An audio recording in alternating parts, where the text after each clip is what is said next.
May is Asian American and Pacific Islander Heritage Month, and we're excited to celebrate AAPI contributions to our nation's history and culture. Check out our book list for all ages, programs, and more at queenslibrary.org. It's Mental Health Awareness Month. Teens, learn how to maintain your mental health and support your friends with activities, book lists, programs, and resources, especially for you, all month long. Learn more at queenslibrary.org. Step up to the plate and get your QPL Special Edition Mets Library card. Current QPL cardholders and new card applicants can get this free card at any QPL location. Learn more at queenslibrary.org/Mets and check out our amazing array of free books and services at Queens Public Library.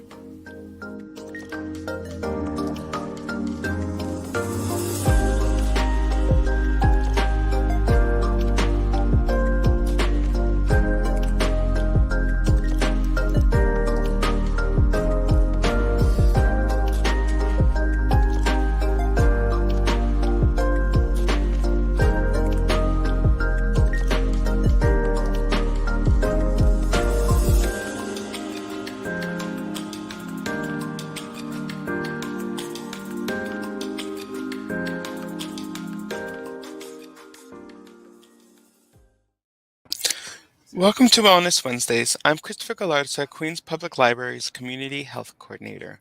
Today, we welcome back Cherise Francis for our monthly workshop series, where we will read and discuss excerpts from essays and generate written work based on prompts inspired by the memoir anthology, You Are Your Best Thing: Vulnerability, Shame, Resilience, and the Black Experience, edited by Tarana Burke and Brene Brown. Based on the quotation from Toni Morrison's Beloved, how can we see ourselves as our own best thing? How does living in our truth give us the breathing room to be our full selves? We will be deep diving into various themes like vulnerability, family, healing, spirituality, social and institutional oppressions, art, and memory. Please welcome Cherise Francis, and if you have any thoughts during her presentation, please write them in the chat. We would love to hear from you. And so, Cherise, please take it away. Thank you, Christopher, and welcome back, everyone. Today's workshop, we'll be talking about ways in which we can unlearn shame through showing compassion for ourselves and others. And since You Are Your Best Thing is a line from Toni Morrison's Beloved, I thought I would share another passage from Beloved, and that is Baby Suggs' sermon, which I think is relevant to my thoughts on compassion today. So I'll read the excerpt here. She did not tell them to clean up their lives or to go and sin no more. She did not tell them they were blessed of the earth, its inheriting meek or its glory bound pure. She told them that the only grace they could have was the grace they could imagine, that if they could not see it, they would not have it. Here, she said, is in this here place, we flesh that weeps, laughs, flesh that dances on bare feet in grass. Love it hard. Yonder, they do not love your flesh. They despise it. They don't love your eyes. They just as soon pick them out. No more do they love the skin on your back. Yonder they flay it. And oh, my people, they do not love your hands. Those they only use, tie, bind, chop off, and leave empty. Love your hands. Love them. Raise them up and kiss them. Touch others with them. Pat them together. Stroke them on your face, 'cause they don't love that either. You got to love it. You. And no, they ain't in love with your mouth. Yonder out there, they will see it broken and break it again. What you say out of it, they will not heed. What you scream from it, they do not hear. What you put into it to nourish your body, they will snatch away and give you leavings instead. No, they don't love your mouth. You got to love it. This is flesh I'm talking about here. Flesh that needs to be loved. Feet that need to rest and to dance. Backs that need support. Shoulders that need arms, strong arms. I'm telling you. And O my people, out yonder, hear me. They do not love your neck unnoosed and straight. So love your neck, put a hand on it, grace it, stroke it, and hold it up. And all your inside parts that they just as soon slop for hogs, you got to love them. The dark, dark liver, love it, and the beat and beating heart, love that too. More than eyes or feet, more than lungs that have yet to draw free air, more than your life holding womb and your life giving private parts. Hear me now, love your heart, for this is the prize. And so this is one of my favorite excerpts from Beloved. It In reading this excerpt, it taught me how to um, cherish my own self and my own body and love myself more, despite all the things that happens to me. And so I wanted to begin with this excerpt in thinking about compassion today.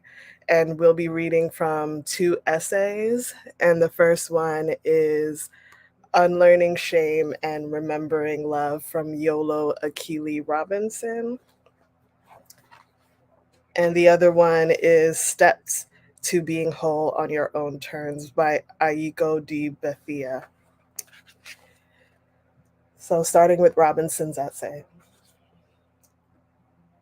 Sometimes I wake up and have to remind myself there is nothing wrong with me. I have patterns to unlearn, new behaviors to embody, and wounds to heal. But there is nothing wrong with me and the core of who I am. I am unlearning generations of harm and remembering love. It takes time. I was so excited when Tarana approached me to write an essay. Not only was I honored, but as a wellness practitioner who has worked in Black communities for past 15 years, I felt like I had so much insight to share. The night I started writing the essay, I just knew the words would fly through my fingers. I was ready to tell it all. How I saw forced gender socialization as the tool that creates shame, how I saw homophobia as the heart of male violence against women, how ableism and assumptions of normal keep us struggling with our differences. I was ready. But the moment I opened up my computer to start typing, I felt this sharp sensation pinch me in my gut. Something was not right. My first reaction was to push past the feeling. So I started to come up with a few academic terms, even wrote a few paragraphs that would make a sociology professor proud, but nothing landed. What I was offering was not embodied, and I felt the emptiness echo from the page. I kept asking myself, why? Why am I having so much difficulty with this? Why is writing about this so hard? Finally, after 2 nights of not arriving at a discernible draft, I gave in and decided to take a break. Almost immediately after I stopped, my internal shame narrative started rattling off in my head. Maybe I can't write because I need rest. Maybe it's COVID brain. Maybe I am not the person to write this and I have gotten in over my head. I decided to close my laptop. I will revisit this in the morning, I told myself. But before the light from my MacBook could fade, the tears started streaming from my eyes. I started sobbing, snotty, mouth wide open sobs that prompted me, even alone in my apartment, to instinctively look around to ensure no one was seeing me ugly cry. I cried because I was not ready to write about shame, and that I couldn't write about shame without writing about me. Shame is defined by Brene Brown as the intensely painful feeling or experience of believing that we are flawed and therefore unworthy of love, belonging, and connection. Using this definition, I realize that I have never known who I am without shame. As a Black non-binary queer person and born in America, I have never had the privilege of experiencing shame as just a feeling. I, like so many of us, was introduced to shame from birth as an intra-psychic and systematic reality. I was branded with shame by virtue of my Black skin, wide nose, and limp wrists. I was indoctrinated with shame from the history books to the media to my community's unanswered demands for justice. So, in order to speak my own shame and of shame and Blackness, I need you to first understand that through the lens of white supremacy, being Black is shame. And how we struggle to love ourselves and move through that shame is synonymous with how we battle white supremacy. So I'm going to move forward a little bit. Shame untreated stifles love. Shame through the years has led me to excuse and abuse patterns of harm because I didn't believe I deserved more. My interpretation of my father's actions and the shame I experienced with them pulled me continuously into reenacting that narrative. Shame unhealed is an intergenerational curse. 3. How dare you not be strong? How dare you not be together? You should be ashamed. You have slept in bed for days. Black people are not this way. You don't get to be this way. How dare you be crazy, unkempt, reckless? How dare you not know all things? How dare you not be an unfeeling animal, unfazed by the woes of the world? Who told you that you had the right to be white? White supremacy shames us out of our humanity and programs us to shame one another at its service.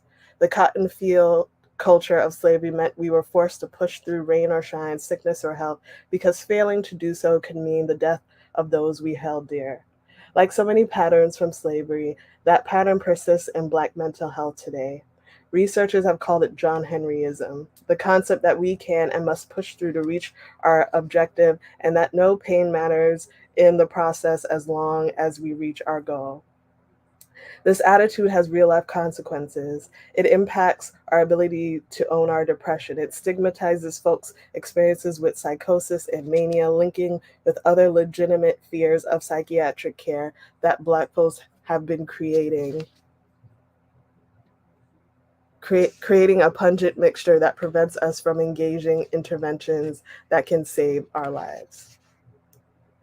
In our communities, the historical shame about not keeping it together for white perception although also manifests in the ways we are trained to be respectable or die. Some part of the cultural Black psyche still remembers the core roots of this respectability. Put that face up and smile when that white man spits in your face. It's not safe to scream or attack him in anger. Hide your sister away when she screams out in the night, running from visions and monsters only her mind's eyes can see. Don't you speak of mental illness. Don't you let them know she's touched. What they will do to her will be worse than any danger the cotton fields can ever measure out. I don't want to hear no talk about mental conditions. Mental conditions are for humans, and since when have the white folks let us be that? 4. To be queer, trans, and Black is to know that when you are walking in Harlem, men will turn to look away from you because to look at you is to see their shame. Their whole lives, it has been beaten into them that anything is better than being like you. Don't worry, you will get accustomed to the hurried rushes when you approach. You will learn to pretend you don't hear your cousin's side conversations about your sins. The words of Black women bustling by whispering your existence is a waste. Will wash you on the streets and become as mundane as the smell of flour, as the fish fry, as normal as the bodega cat climbing the shelves. It will pull together and prevent your wrist from relaxing, curb the twitch in your walk, or lead you to raise your jaw up so high to hold back the tears. Shame sits in the body and restricts the flow of love. 5. For Black queer men and non-binary folks projected as men, gay culture is an ongoing competition to see who can shame whom first and with the most power. We are trained to seek out emotional intel on others to exploit vulnerable and private moments. We are trained to dig into information about sexual prowess, dick size, ability to take dick, or if one has one. We are trained to scour the details to find a flaw, femininity, any opportunity to lift ourselves above one another and build a poisonous patriarchal sense of self-esteem. Shame has also trained us to secrecy because to thrive, we learn to lie at such an early age. You got sugar in your tank, boy? No, ma'am. You ain't gay or nothing, are you? Hell no. When you are raised to lie and hide to survive, if you are not careful, you will learn to lie and hide to live. In queer culture, these patterns of lying are so persistent that when you challenge them, people think you are being homophobic. We lie and hide to survive because we know that all too often when we are seen, we are thrown away. We learn early on from our communities that our sexual expressions are not desired, our bodies are not desired, our patterns of loving are not what our loved ones want. This leads to both shame and obsession with being wanted that contours our ability to cultivate intimacy. So we try to gym that shame away, orgasm and ejaculate the shame away, church it away, smoke it away, meth it away, anything other than look at it directly and face its enormous power. Heterosexism, transphobia, and homophobia hold us hostage in a structural web of hate we conflate with community. Shame restricts the imagination and creates the illusion that it is culture. 6. Surprise. White supremacy is not responsible. You are not poor because of systems. You are poor because you didn't pick enough cotton. Shame. Surprise. White supremacy is not responsible. Your friend is not dead because the system teaches men that trans lives are comical and disgusting. They are dead because you didn't do enough to protect them. Shame. Surprise. White supremacy is not responsible. Black folks are not distrustful of mental health because of that trauma they face with the system. They are distrusting because they don't respect that they are white folks' test subjects. Shame. Surprise. Black gay men don't have higher rates of HIV because the system never fully funded Black gay HIV/AIDS institutions. It's because Black gay men were confused to think their lives mattered as much as white gay men. Surprise, surprise, surprise. But is it surprising? Systems of white supremacy teach us shame because they have no guilt. Rejecting shame for Black lives means rejecting individual responsibility for structural failures. And so I'll stop there. I think this was a powerful essay in thinking about how internalized oppression works in our lives and how it keeps us from having actual compassion from ourselves and not judging ourselves harshly for trying to survive systems that were created for our failure. So what is internalized oppression? So internalized oppression is, according to Jeremy McAllister, on a macro scale, internalized oppression, also known as self-directed oppression, is when a marginalized or oppressed population begins to accept and act on stereotypes and other inaccurate beliefs related to it. On a personal level, internalized oppression happens when we impose limits on ourselves in pursuit of safety. And as you can see throughout Robinson's essay, they highlight the ways in which we internalize all the messages we hear about Blackness, about homosexuality, about gender, about our sexuality, about all the various marginalized groups that we are or who are in our community, and we tend to internalize those messages and believe them about ourselves and about others as well. This is another definition from Community Toolbox at University of Kansas. When people are targeted, discriminated against, or oppressed over a period of time, they often internalize, believe, and make part of their self-image their internal view of themselves, the myths and misinformation that society communicates to them about their group. Exploited peasants might internalize the ideas that they can't do any other kind of work, that their lives were meant to be as they are, and that they are worth less than people with wealth or education. Women might internalize the stereotype that they are not as good at math and science, or people of color might internalize the myth that they are not good workers. When people from targeted groups internalize myths and misinformation, it can cause them to feel, often unconsciously, that in some way they are inherently not as worthy, capable, intelligent, beautiful, good, etc., as people outside their group.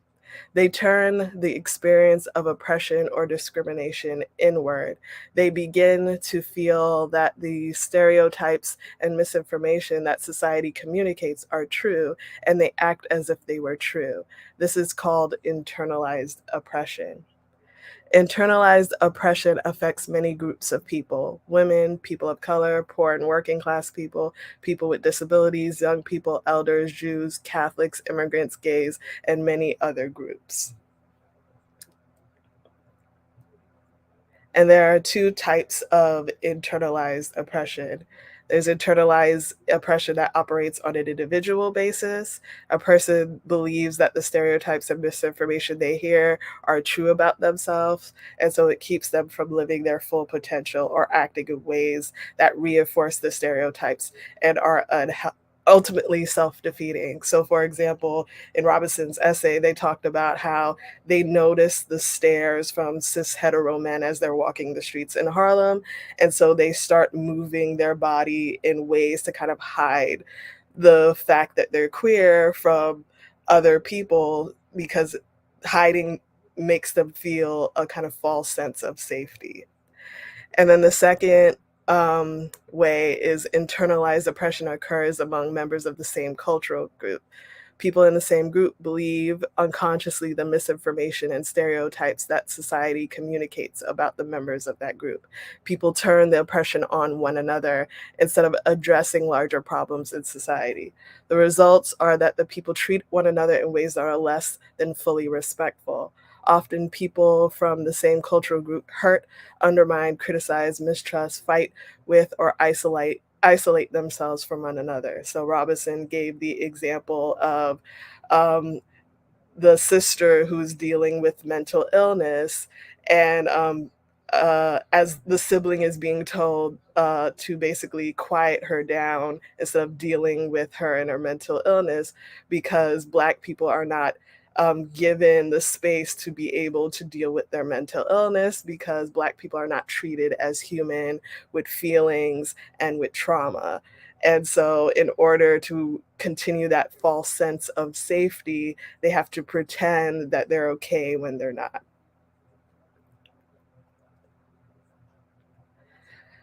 So, I wanted to bring up this TED talk from a South African person named Zed Zaba, who talks about internalized oppression from their video. And ways of healing from internalized oppression. So they talked about the importance of naming that internalized oppression. So, for example, in Robinson's essay, they talk about the different messages they hear, but also the different messages that they even tell themselves. And by speaking that and naming that, they're able to pinpoint those feelings and address those feelings, and um, get to the root of where those feelings are coming from. So that goes into the next section of it's not your fault, and recognizing that those feelings don't have anything to do with you. They have to do with living in a world that tells you that you're less than, even when you're not. And then next, noticing the patterns and interrupting the patterns. So just like in the essay, Robinson constantly is highlighting the various ways in which they're forced to internalize the oppression that is placed onto them. And so by being able to name it and recognize it, and essentially detach themselves from those internalized oppressive thoughts, they're able to recognize where those thoughts are coming from, and they're able to affirm their identity and they are. And by being able to affirm their identity and who they are, they're able to show compassion to not only themselves, but compassion to other people in their own community who have those same thoughts and don't realize that they're harming themselves.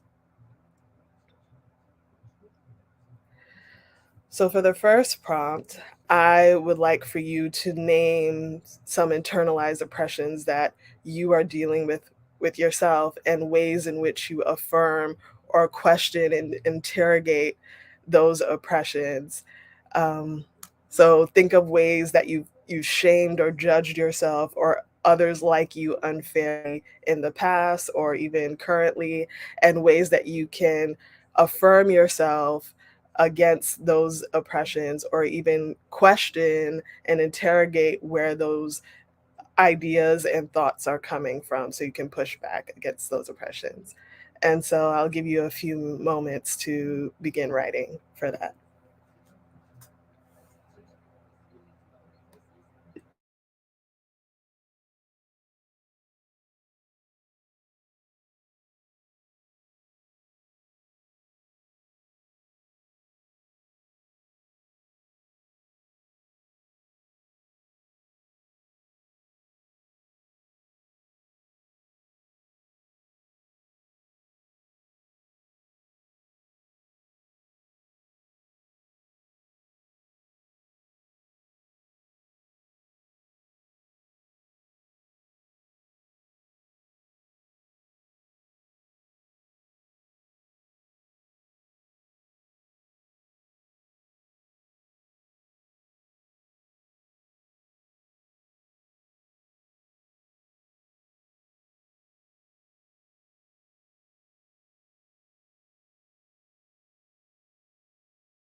Okay, so I hope you were able to write a response to the prompt, and now we can move on to the next essay.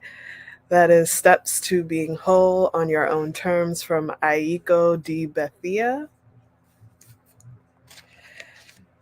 Yes, I was the only one on this big ass cheese wagon sent once a week to the white school for a gifted program. It had to be only about 20 minutes from my school, but it was a different world, shinier, cleaner. It's where I learned not only that I was poor, but about Black in relation to whiteness. I already knew I was Black, but it's something altogether different to be Black in relation to whiteness. Having a Japanese mother did nothing to disrupt how the world showed up for me and how I showed up in the world, Black and poor. What will she eat? There was a hushed conversation taking place among a few teachers and an administrator. I realized that this school didn't have the free meal program. It wasn't a Title I school. They were trying to figure out what I would eat for lunch. The other kids had these cool lunch boxes with Capri Suns, fruit roll ups, all of the pricey snacks items that my mother never bought. We had to keep the lights on. It was embarrassing. No, it was shame. I wanted to hide. Why was I even there? The way I spoke was wrong. My too small clothes seemed to illuminate and yell, "Look at me." My hair, just everything about me was wrong. Being Black here was wrong. Being poor here was wrong. I didn't belong. To be Black and a woman is to be drafted into targeted identity groups that conflate classism, sexism, racism, genderism. This begins so early when you're the only Black child at a predominantly white school, the only Black child in the neighborhood, the only Black child on a sports team, on a street, in a store. You may become a wealthy and highly educated Black woman, but still, when you're seen as everything that a white supremacist society associates with being a Black woman: poor, uneducated, promiscuous, unattractive, sassy, loud. You walk into every room at a deficit, unacceptable, unaccepted. When we're deemed unacceptable, our responses generally fall into four familiar patterns: assimilate, striving for acceptance, fight fire with fire, beating off rejection and judgment first and fighting shame with shame, hide under the radar, invisible and unnoticed, or live wholeheartedly recognizing what's white supremacy and deliberately making decisions that honor our values while leaning into connection, compassion, and courage. The first three options require us to armor up. Brene Brown defines our armor as the thoughts, emotions, and behaviors we apply to protect ourselves, particularly against feelings of uncertainty and vulnerability. Let's dive deeper into each. 1. Assimilating and striving for acceptance. When we strive to be accepted, when we seek to appease the system, we often use tools of white supremacy as our armor to gird ourselves against the shame imposed by white supremacy. This armor may help us to feel less vulnerable, less susceptible to attack, and more likely to be deemed acceptable and worthy. This armor affirms that we as Black women know how to behave and are not like others. The more successful you are in assimilating, the more exceptional you are. You're less Black and more white. Acceptable, worthy. Some examples of this type of armor: academic credentials, measured by the level of education completed and the elitism of schools attended. Professional titles, working at a respected employer or having an elevated role or title. Marital status, evidence that you are chaste and respectable, that someone wants you and feels you are worthy to be married. Bonus if your husband has a job with stature. Beauty with that mimics white features: a fair, light complexion, hair set straight or mixed girl curly, not kinky, a petite physique. Money and material items, not necessarily the same as financial security, but a display of luxury goods. Pedigree, parental or family stature, and legacy. 2. Fighting fire with fire. When we react to white supremacy, we may literally curse it and give it the finger. This may look like throwing all of the respectability politics aside, being seen and being heard. In this instant, the reasoning may be more about, to hell with white people and to hell with what anyone thinks of me. I'll wear what you deem unacceptable, say what I want, how I want, whenever I want, and I'm not hustling to be approved by white standards. We move against shame and may even fight shame with shame. The armor may be toughness and nonconformity. I'm not giving you a chance to reject me because I'm not even trying to be accepted by you. I reject you and all of your expectations before you reject and try to shame me. Here, the motive for being nonconformist and wielding a tough veneer is to cast off shame with anger and defiance. The goal is to cut off expectations of acceptance and connection by intentionally disconnecting and mitigating the feeling of exclusion and being judged. Hiding under the radar. This looks like playing small, not using your voice, avoiding any shine or attention. If I just lie low and mind my business, no one will have to say anything. No one will have anything to say. With this approach, we keep ourselves hidden and quiet. We hide our successes as they can often make us a target. Many times, Black people are even told, never let them see what you have. The last thing a white person wants to see is a Black person with anything better than they have. We're not supposed to win. We're not supposed to be successful. We're not supposed to be ambitious, and we certainly are not supposed to have more success than white people. Because of this mandate, we use the shame shield of moving away. As with assimilation and fighting with fire, this approach fosters disconnect. Further, we never realize our own strength, abilities, and worth. When I was separated very amicably and moved out of the family house, I had to secure a new place that would accommodate me and my boys. This meant I had to identify as a single Black mother. In Seattle, every landlord or rental agent was white. I was asked if my kids were loud, if there were any custody issues, or a restraining order. There was an obvious narrative that these white folks told themselves about me. I was asked again and again about my employer and position. It was like they expected me to switch my story and be caught in a lie. Note that all of this information was clear in my rental application. Attorney, six-figure salary, leader at the Bill and Melinda Gates Foundation. I always brought a copy of my credit report that reflected a credit score categorized as excellent. And yet, because of this constant shaming and humiliating experience, I gave up attempting to rent a home and just rented a standard commercial apartment. Shame is often the barrier to wholehearted living. It can confine us on a hamster wheel, always racing for approval and acceptance, hiding our presence or zapping our energy in efforts to be armored. When we share our stories, practice empathy, and deconstruct the beliefs that induce shame, we become shame resilient.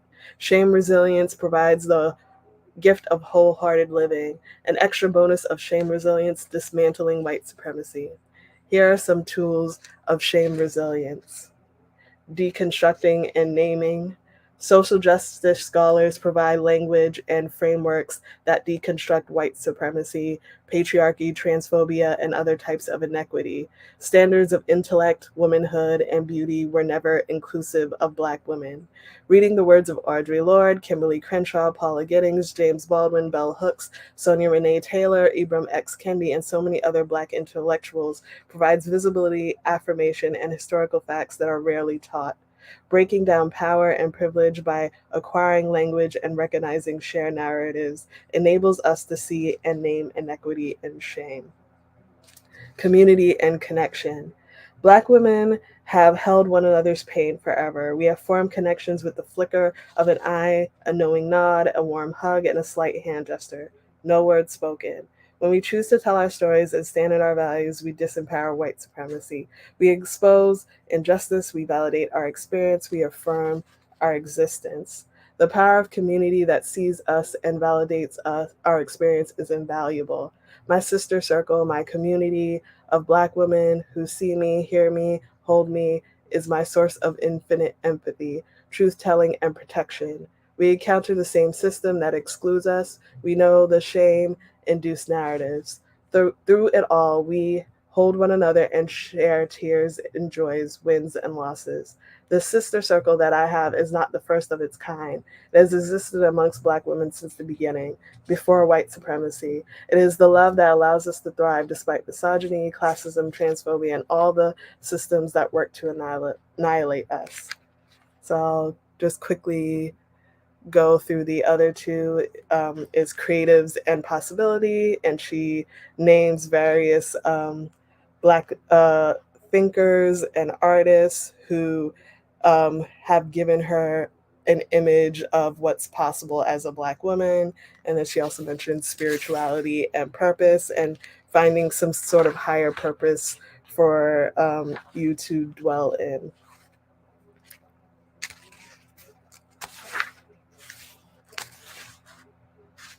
So I'm going to skip down a little further.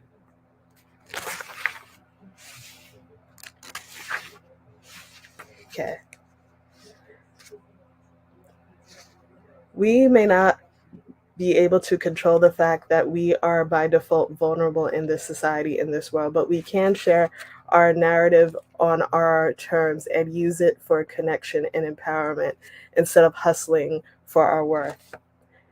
It was amazing to go back to Israel to trace my family lineage all the way to the home my great-great-parents lived in, and then to see my family listed in the Book of Names. This was not the conversation at work dinner. We were all women on a shared leadership team, and I was only person of color. Two of my colleagues were Jewish and shared this pretty amazing history. The other two colleagues began to talk about their family stories of origin and immigration. I was quiet. Is this where I say that I don't know my lineage because, well, you know, the S word? Then I'm left with a few options. None are mutually exclusive. A, be the joy wrecker. B, manage their guilt and awkwardness through the meal, or shrug off their defensiveness and disdain. Note that each of these options leaves me more ostracized and as the one who isn't a good team player. So I order another drink and put my face of immersed interest. When considering what it takes to get to vulnerability with white people, this differs for each individual. Based on my experience and what has been shared with me, there are themes for when we can learn to trust and venture to be vulnerable. Learner mindset. Engaging with someone who is invested in actively learning for the sake of growing and improving can further relationships with white people. Note that there's a difference between embracing learning for the purpose of establishing a deeper connection and creating positive change, and learning simply to know or to satisfy penchants for voyeurism. We have little desire to be someone's teacher for free or project topic they are learning about. Evidence of a learner mindset includes active listening, getting something wrong instead of being defensive, embracing getting something wrong instead of being defensive, and inviting accountability. Acknowledgement of privilege and inequity. White people who understand and own their privilege and the inequity it can yield are easier to be vulnerable with. This should translate into greater self-awareness and therefore showing up differently. Showing up differently includes the white person not exercising power and privilege over us and recognizing impact over intention. Bravery. We cannot conclude because a white person is an active learner who acknowledges their privilege and recognizes inequity that they will also be brave enough to take action or use their voice to counter inequity. Seeing a white person who is a learner who's actively using their status, privilege, and knowledge to be present and vocal in countering inequity is powerful. These are the people I want in my corner, and they're likely the only white people you will see at my kitchen table. Yes, I know that the trapdoor of racism is ever present in relationships with white people. Their blind spots will show up, even if it's not their doing, and it can be their family members and other white friends who send you spiraling by pulling the trapdoor of racism open on you. Your expectation is that the white friend or peer will swiftly deal with the situation, even if you have to call their attention to it. So I'm going to stop there before I run out of time.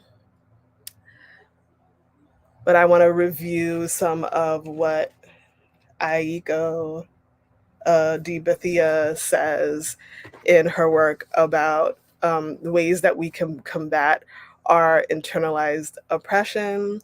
And as I mentioned before, the first step is deconstructing and naming it, and her mentioning the different ways in which we internalize oppression, either through trying to assimilate and strive for acceptance, through fighting fire with fire, and we start to shame others as well, or we start to put on this kind of very hard veneer over ourselves so so we aren't vulnerable with others and we disconnect with others, and then also like hiding ourselves and trying to be under the radar so we don't get targeted.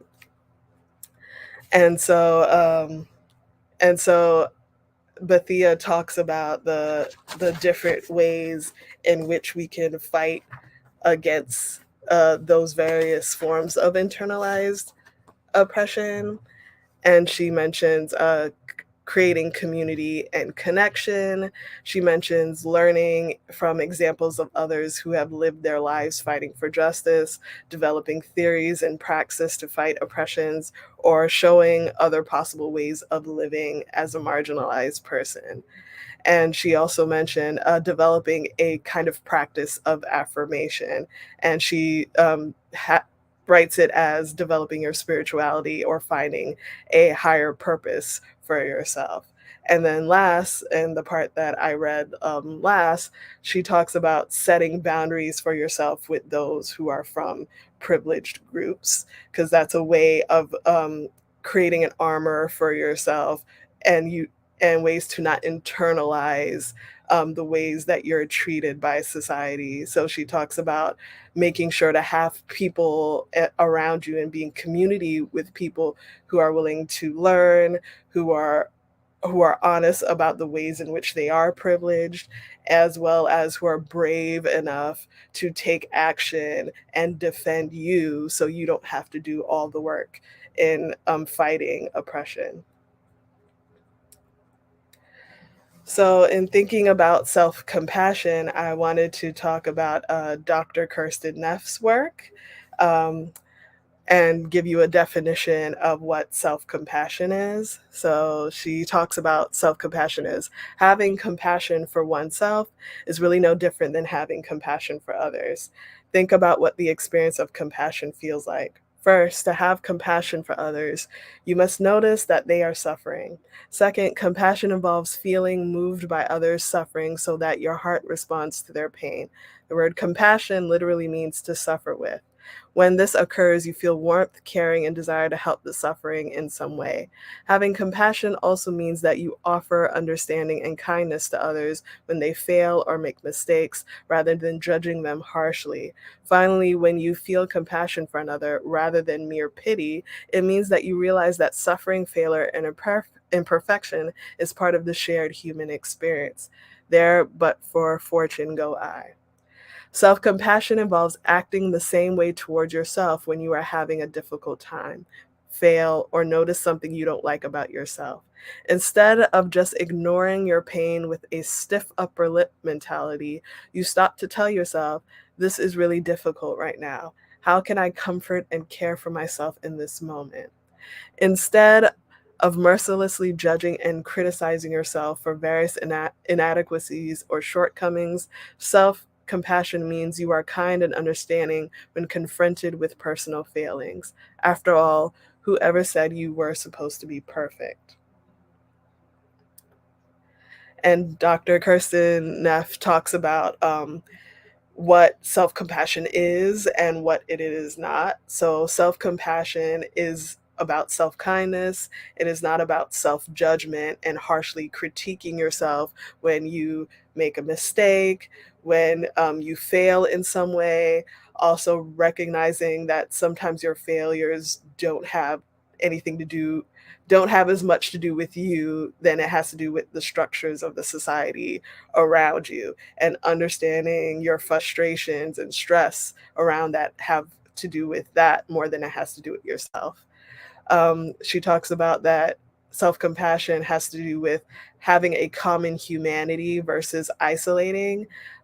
Isolation in the sense of you thinking you're the only person who's going through this thing, when in actuality, there are other people who have the same feelings that you do. And in order to create a larger community and a larger understanding between us, is knowing that we all are going through this together, and we're all trying to fight these harmful systems together. And self compassion is about mindfulness versus over identification, recognizing that these negative feelings that you may be having aren't who you are. They're not about your worth. They don't say anything about your value.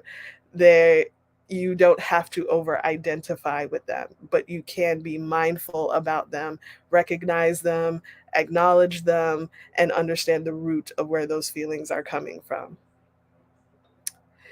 And she also says that self compassion is also not self pity. And self pity is rooted in wanting attention, is rooted in narcissism, is rooted in you thinking, again, like, I'm the only person who's going through this thing and nobody else is going through this. And so my pain is worse than everybody else, instead of using that pain to connect with others. And self-compassion is also not about indulgence, basically not using your pain and your feelings to as an excuse to overconsume, to harm others, to only care about yourself, but to use your pain to also care about others, to be giving, to be open, to share with others, stuff like that. And lastly, self compassion is not about self esteem. Self esteem more has to do with feelings around self worth, about your perceived value, about how much you like yourself. And as Robinson mentioned in the first essay we read, oftentimes self esteem is associated with respectability politics, with this kind of patriarchal perception of confidence, of, this kind of pompous posturing, and that is not what self-compassion is. Self-compassion often has to do with you recognizing that you're not always going to feel great about who you are, or you're not always going to have positive experiences about who you are. Sometimes you're going to feel bad about your body, or feel bad about the world around you treating you a certain way, and you start to internalize those feelings and messages that the world tells you. But to understand that that doesn't mean you're worthless, that doesn't mean that you have no value, and getting to the root of where those feelings are coming from so you can better take care of yourself. And so finally, also recognizing that self-compassion and compassion is always political as well. So this article called Racism's Unworthiness Trap: The Mediating Roles of Self-Compassion and Self-Coldness in the Link Between Racism and Distress in African Americans. This article was a study that looked at how African Americans use self-compassion, and how also self-coldness can affect how much African Americans can show compassion to themselves. And what they found in the study was that while self-compassion is important, it's also important to reduce self-coldness, which is the opposite of self-compassion. To reduce self-coldness, this kind of detached, dissociated feelings from ourselves and our bodies because of the oppression that we live in. We need to reduce that first in order for African Americans to be able to speak kindly to ourselves. That it's not enough to just say, be compassionate to yourself, when you're surrounded by social factors and surrounded by social structures that are constantly telling you you don't even deserve compassion. So at first, needing to break down that self-coldness and getting to the roots of those feelings, or lack of feelings, and positive feelings towards ourselves first. So this is from Melanie Canastra, and she talks about people use racist rhetoric to convince the other person that they should not be kind to themselves because they do not deserve it. Some of the outcomes of facing racial injustice can include negative self-talk and intrusive automatic thoughts. If this process of internalization resonates with you, know that self-compassion isn't giving in or surrendering to that experience. Self-compassion does not indicate weakness, nor does it enable self-pity. It does not include separating ourselves from other people or living in blissful ignorance of other people who may be having similar experiences. Rather, self compassion is the act of humanizing these emotions. To show yourself compassion is normalizing that all people deserve safety, care, growth, clarity, and understanding. I'm going to end with this Twitter post from Monica Malouf. And she says, we need to stop relying on the compassion of individuals, but instead build compassionate systems. And I go back to Aiko Di Bethia's last section of her essay, in which she talks about forming community is also about creating boundaries where you make sure that you have people around you who understand and are compassionate towards what you're going through. And so they're able to work with you in creating those types of compassionate systems that are for the benefit of everyone. So I will leave you all with this takeaway prompt before we run out of time. I would like for you to develop your own praxis for compassion. So both Robinson and Bethia talked about people who inspired how they think about shame, as well as how they can think about compassion towards themselves. So some examples I gave was Audre Lorde's The Uses of the Erotic, and of course, this quote from Audre Lorde about self-care. Caring for myself is not self-indulgence, it is self-preservation, and that is an act of political warfare.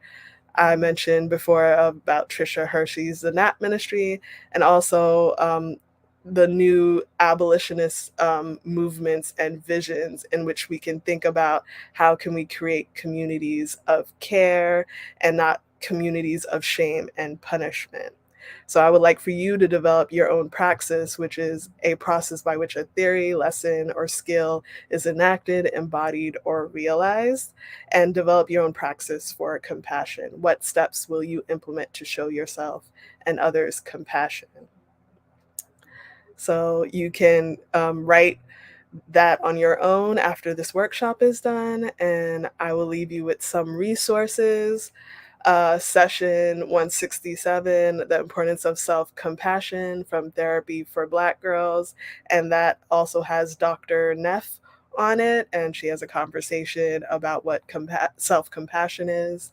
Also, the TED Talk from Zed Zaba, Internalized Depression, Naming and Peeling Away the Layers of Shame, selfcompassion.org, and also what's the difference between body positivity and body neutrality. Embracing both can be healthy, because as I said, sometimes we're not always feeling positive about our bodies, but it's okay to have a sense of body neutrality where you still honor your body, you still honor who you are, even if your feelings aren't necessarily positive at the time. So I thank you, and I hope you learn some new things about compassion and work and have some steps to work towards developing a praxis of compassion for yourself. Thank you so much, Charisse. It's funny that your prompt was creating a praxis of compassion, because I wrote down here that I wanted to discuss compassion as a praxis. Um, so yeah, I think it's interesting. When we think of praxis, when I hear that word, I immediately think of like Pierre Bourdieu when he talks about, you know, um, new swimming techniques, right? And even if you're taught to swim one way, even though you learn this new information that there's a better way to swim that is more efficient and and goes faster, you still kind of swim in the old way because that's what you've learned and that's what you've embodied into your practice, which he calls praxis. And so the idea of creating this new praxis of compassion instead of one that is of shame and guilt, I think is really this like a profound idea that we can maybe weave into all these different structures that we're living in. Mhm. And so I know we have 1 minute left, so I just, I wanted to leave us with that idea. And I don't know if you want to say something real quick. Yeah, You know? like to continue Mhm. going with what you said, I've been thinking about my own praxis of like Mm. thinking about language as a verb and an action, that things like love is an action, hope is an action. I forgot who said that, but someone said about hope being a process and a practice and an action. It is not something that is always natural or innate in you. It's something that Mhm. you have to put the work into. And once you put the work into, it's almost like muscle memory. It'll start coming like a habit or a ritual for you. Mhm. Exactly, and especially when we have to develop this praxis, right, in a system that is not loving, in a system that's not hopeful. We live in a very, I would say, negative world, but it's up to us through our practice and through our praxis Mhm, to kind of change that and create new systems and new ways to live and breathe and be whole beings instead of just workers that are here to create some sort of material or financial value. We're more than that. We're all mhm, these beautiful things, complicated, complex mhm. human beings. And so, yeah, I want to say thank you again, Cherise. We're looking so forward to have you again next month, and when we wrap up our series, we want to thank you all for being here today, and we hope that we see you at our next Wellness Wednesday. Have a great day, everyone.